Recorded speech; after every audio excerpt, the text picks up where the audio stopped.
Assalamualaikum warahmatullahi wabarakatuh. Perkenalkan saya Davina Deviarni Aulia dengan NIM 20.204.264 dari kelas E mata kuliah Analitika dan Visualisasi Data. Di sini saya akan menjelaskan mengenai analisis deskriptif dan regresi. Yang pertama, di sini saya sudah memiliki data atau variabel yang akan kita gunakan. Yang pertama, kita akan membuat deskriptif statistik seperti ini. Yang pertama itu kita akan pergi ke data, lalu data analisis, dan pilih deskriptif statistik. Tekan OK. Di sini ada tampilan yang harus kita isi. Yang pertama itu input range. Input range itu akan kita isi dengan variabel yang akan kita gunakan, yaitu jumlah sales X1 hingga pendapatan atau Y. Lalu kita akan menceklis label in first row. Selanjutnya di output option kita akan mengisi output range, yaitu dengan bagian yang kosong untuk meletakkan hasil dari deskriptif statistik. Lalu kita akan menceklis summary statistik dan confidence level for man. Lalu klik OK. Di sini merupakan hasil dari statistik deskriptif. Yang pertama, di sini kita dapat melihat rata-rata dari X1 yaitu 4,6. Selanjutnya ada rata-rata dari X2 yaitu 1.453.333. Selanjutnya rata-rata dari Y yaitu 110 juta. Di sini kita juga dapat melihat median, range, minimum, dan maksimum. Selanjutnya kita akan membuat regresi. Untuk membuat regresi, kita akan pergi ke data, lalu data analisis, pilih regression, lalu OK.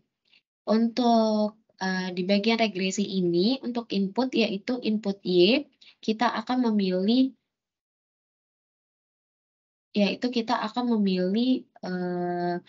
Y atau pendapatan. Selanjutnya untuk X, kita akan memasukkan X1 dan X2. Selanjutnya kita akan checklist label. Untuk di input option, kita akan masukkan output range dan memilih bagian kosong untuk meletakkan hasil. Di bagian residual, kita akan menceklis residual dan standar residual. Lalu OK. Berikut merupakan hasil dari regresi. Di sini saya akan menjelaskan mengenai regression statistik. Di sini ada R-square dan hasilnya adalah 0,189895625. Akan kita bulatkan dan jadikan ke persen menjadi 19%. Pada hasil output di samping, R-square sebesar 0,189 ini bisa kita artikan bahwa variabel X1 dan X2 menentukan variabel Y sebesar 19%, sedangkan 81% lainnya ditentukan oleh variabel lainnya. X1 dan X2 merupakan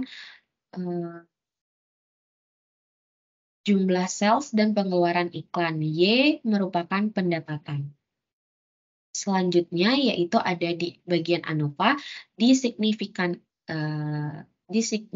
F, yaitu hasilnya 0,28264797 adalah lebih besar dari 0,05. Untuk analisisnya, UJF bertujuan untuk mencari apakah variabel independen simultan mempengaruhi variabel dependen.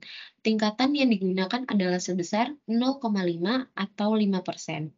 Jika nilai dari sig F lebih besar dari 0,05, maka dalam model ini diartikan variabel X1 dan X2 yaitu sales, jumlah sales dan pengeluaran iklan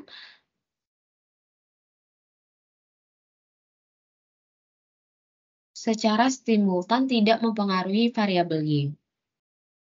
Selanjutnya kita akan masuk ke tabel berikutnya yang isinya ada intercept, jumlah sales X1, pengeluaran iklan X2.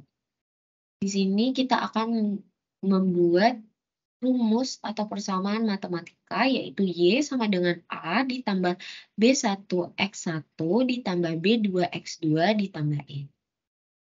Yaitu berdasarkan kolom koefisien di atas diperoleh 3 informasi penting, yaitu koefisien intercept, koefisien variabel sales X1, dan koefisien variabel pengeluaran iklan X2. Persamaan umum yang dibuat untuk regresi dengan dua variabel independen adalah seperti berikut: Y sama dengan A ditambah B1 X1 ditambah B2 X2 ditambah E.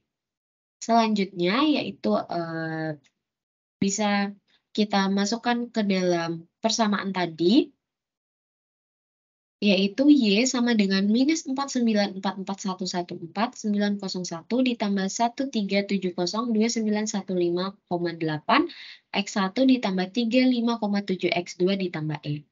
Konstanta atau intercept sebesar minus 49,441114,9. Ini artinya jika X1 dan X2 bernilai 0 atau perusahaan tidak menggunakan tenaga sales dan juga tidak mengeluarkan biaya iklan, maka Y atau penjualan rata-rata per bulan sebanyak 13.702.915 dengan asumsi variabel di luar X1 dan X2 konstan atau tidak berubah, atau ceteris paribus. Atau bisa merupakan persamaan yang lebih jelas sebagai berikut.